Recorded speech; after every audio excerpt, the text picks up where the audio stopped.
नमस्कार दोस्तों, स्वागत है आपका एमसीक्यू आईक्यू में। हमारे स्टैटिक जीके की सीरीज चल रही है और ये पार्ट 8 है। जो भी कॉम्पिटेटिव एग्जाम है उन सब में स्टैटिक जीके से क्वेश्चन आते हैं। तो चलिए शुरू करते हैं। ये क्वेश्चन डेली 10 क्वेश्चन करते हैं। आज का फर्स्ट क्वेश्चन है, who propose the centre earth central model of the solar system. सौर मंडल का पृथ्वी केंद्रित मॉडल किसने प्रस्तावित किया था? इसका करेक्ट आंसर है टोलेमी ने दिया था theory of geocentric theory of universe. Geocentric theory of universe दी थी टोलेमी ने। इस थ्योरी में क्या लिखा था? इसमें लिखा था जो अर्थ है ना वो सेंटर है सोलर सिस्टम का। याद रखना, निकोलस कोपरनिकस ने बोला था sun is the centre of universe not a earth. इन्होंने बोला था सन सेंटर है यूनिवर्स का, अर्थ नहीं है। नेक्स्ट क्वेश्चन है, who is known as frontier Gandhi. श्रीमान गांधी के नाम से किसे जाना जाता है? तो फ्रंटियर गांधी हम बोलते थे खान अब्दुल गफ्फार खान। इसका correct answer option C, Khan Abdul Ghaffar Khan. Khan Abdul Ghaffar Khan को हम बोलते थे फ्रंटियर गांधी के नाम से जानते थे और सरहदी गांधी के नाम से जानते थे। इनको और नाम से भी जानते थे हम, बच्चा खान, बादशाह खान और सरहदी गांधी। इन्होंने एक ऑर्गेनाइजेशन बनाई थी, बहुत इंपॉर्टेंट ऑर्गेनाइजेशन है, 1929 में बनाई थी इनने। खुदाई खिदमतगार ऑर्गेनाइजेशन बनाई थी खान अब्दुल गफ्फार खान ने। फिर हम बात करते हैं मौलाना अब्दुल कलाम आजाद। मौलाना Abdul Kalam Azad first education minister थे इंडिपेंडेंट इंडिया के। महात्मा गांधी को आप जानते हैं, बाबू बोलते हैं सब, फ्रीडम फाइटर थे हमारे। मोहम्मद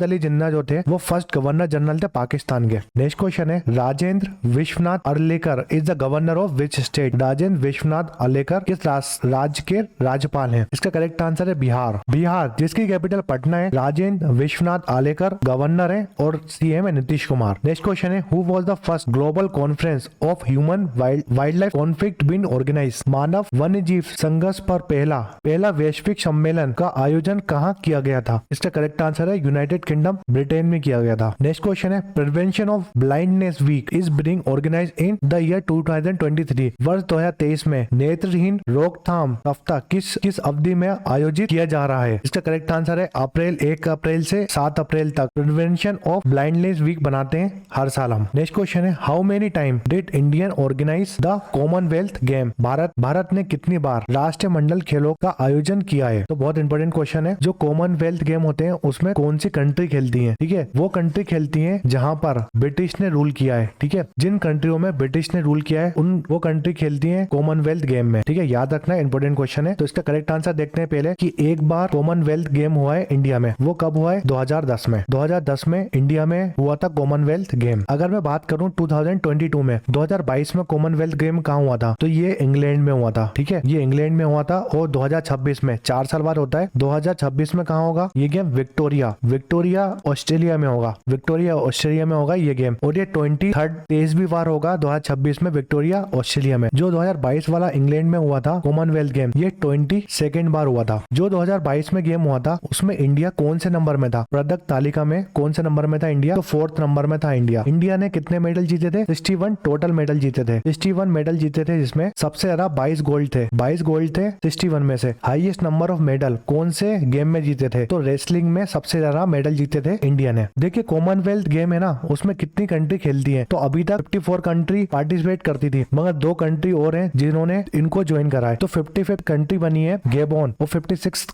कंट्री बनी है टोगो। तो ये दोनों कंट्री है ना, ये एक ऐसी कंट्री है जिसमें ब्रिटिश ने राज नहीं किया, या ब्रिटिश ने इन कंट्रियों पे राज नहीं किया। ये ऐसी कंट्री है, तो ये भी याद रखना है आपको। तो नई मेंबर बने हैं दोनों कॉमनवेल्थ के। बहुत इंपॉर्टेंट क्वेश्चन है। 55th मेंबर है गेबोन, टोगो। देखिए, कॉमनवेल्थ गेम 2022 में हुआ था इंग्लैंड में। ठीक है, तो 4th नंबर में इंडिया था। अगर मैं फर्स्ट नंबर की बात करूंगा तो कौन था? ऑस्ट्रेलिया। जितने भी मेडल जीते थे सबसे ज्यादा ऑस्ट्रेलिया ने जीते थे। ठीक है, तो दिल्ली में देखिए, जो कॉमनवेल्थ गेम हुआ था 2010 में, एक ही बार हुआ इंडिया में, दिल्ली में हुआ था। सबसे ज्यादा टाइम ऑस्ट्रेलिया में हुआ है। ठीक है, 5 बार कॉमनवेल्थ गेम ऑस्ट्रेलिया में हो गया और 2026 वाला भी कॉमनवेल्थ गेम ऑस्ट्रेलिया में होगा। जो फर्स्ट कॉमनवेल्थ गेम खेले गए थे 1930 में हैमिल्टन कनाडा में खेले गए थे। याद रखना, इंपॉर्टेंट क्वेश्चन है। और 2022 वाला कॉमनवेल्थ कहाँ हुआ था? बर्मिंघम इंग्लैंड में हुआ था 2022 वाला कॉमनवेल्थ गेम। नेक्स्ट क्वेश्चन है, how many Indian state share its border with Bangladesh. कितने भारतीय राज्य बांग्लादेश के साथ अपनी सीमा साझा करते हैं? इंपॉर्टेंट क्वेश्चन है। बांग्लादेश के साथ कितनी स्टेट टच होती हैं इंडिया की? तो इसका करेक्ट आंसर है 5। देखिए, कौन कौन सी स्टेट्स हैं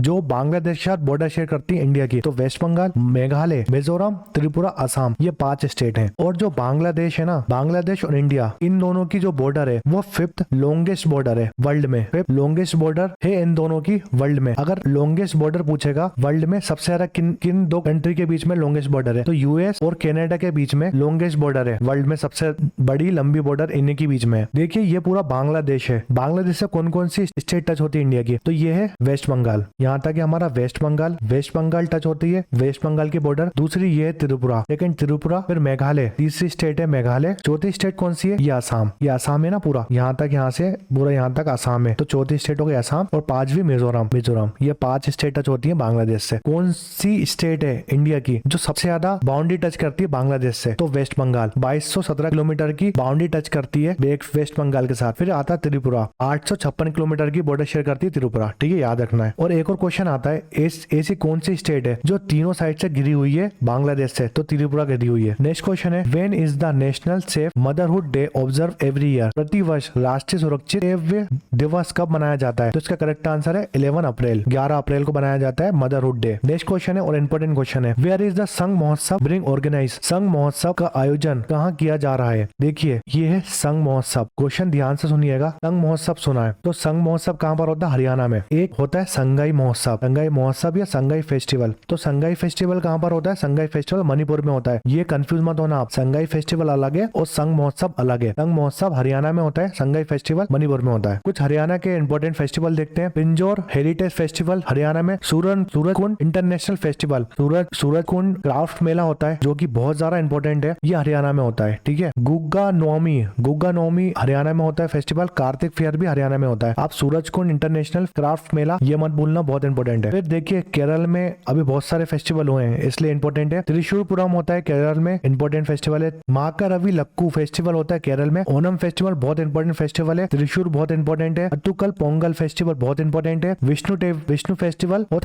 थायम फेस्टिवल केरल में होता है, बहुत इंपॉर्टेंट है। केरल के जितने भी फेस्टिवल्स हैं बहुत सारा एग्जाम में आते हैं। नेक्स्ट क्वेश्चन है, the biopic 800 is inspired from the life of which sport person? Biopic 800 किस खिलाड़ी के जीव से प्रेरित है? इसका करेक्ट आंसर है, आपको पता होगा, मुरलीधरन जो कि श्रीलंका के खिलाड़ी हैं। इनने 800 विकेट लिए थे, उसके ऊपर इनने बायोपिक लिखी है अपनी। तो इसका करेक्ट आंसर है ऑप्शन सी। सचिन तेंदुलकर की बायोपिक का नाम क्या है? Playing it's my way, autobiography है इनकी। युवराज सिंह, इनकी ऑटोबायोग्राफी है the test of my life. ये बहुत आते हैं एग्जाम में इसलिए याद रखना। सानिया मिर्जा की तो बहुत बार एग्जाम में आ भी चुकी है। एस अगेंस्ट ओड्स इनकी ऑटोबायोग्राफी है, इन्हें बुक लिखी है वाली। फिर मेरी कॉम अनब्रेकेबल इनकी बुक का नाम है, बहुत इंपॉर्टेंट है ये भी। नेक्स्ट है अभिनव बिंद्रा, बहुत ज्यादा इंपॉर्टेंट क्वेश्चन है। ए शूट एट हिस्ट्री इनकी बुक का नाम है। अभिनव बिंद्रा, ये पहले का क्वेश्चन है। 2008 में बीजिंग ओलंपिक हुए थे। 2008 में ये ओनली पर्सन थे जिसने गोल्ड मेडल जीता था इंडिविजुअल कैटेगरी में। अभी तो आपको पता होगा हमारे भाला फेंक में हमें गोल्ड मिला था, ठीक है। अब तो बहुत सारे हो गए गोल्ड,